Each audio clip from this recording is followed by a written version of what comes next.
So, yung mga okay, nagpupunta sa kabila, yung TV, aray.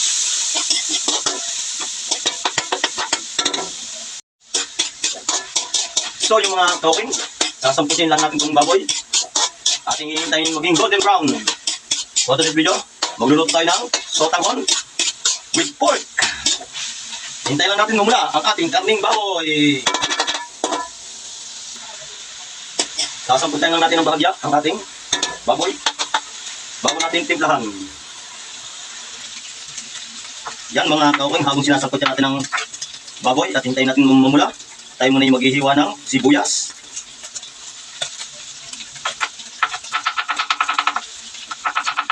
At pagkahiwa natin ng sibuyas, sunod naman natin ang bawang.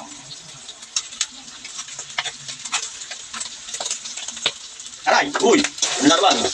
So yung mga kawing, ay nang ba, masunod ang ating karning baboy, lalagyan po siya.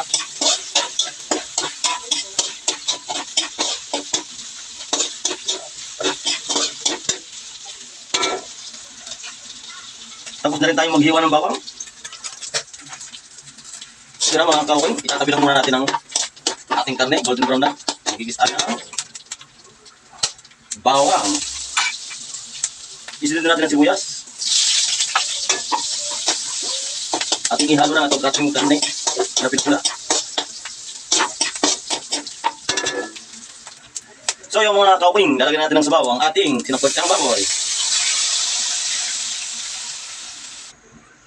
So yung mga kawing, titimpla na natin ang baboy para lumasa.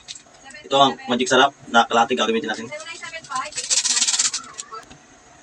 Lagyan din natin ang kunting asin at hintayin natin mga kawing na kumulo. Lagyan din natin ang kunting paminta.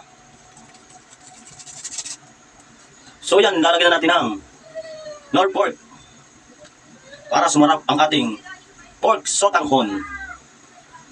Hintayin natin kumulo mga kawing. Yun na nga, kumukulo na konti. So yung mga kawing, natimplahan natin, halo-haloy natin para matunaw yung mga ilagay natin sangkap. Haluin para lang ang lulutong lumi. Bago natin ilagay ang sotanghon, ating palambutin ang karne bago natin ilagay. Tari na, kulo-kulo na, medyo malambot na ang ating karning baboy. Tari na mga kawking, lalagyan natin 2 piraso sotanghon. Atin lang dudrog-drogin.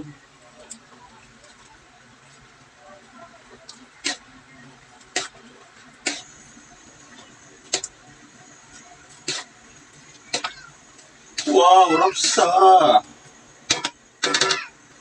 So yung mga kawing, ito na yung karne.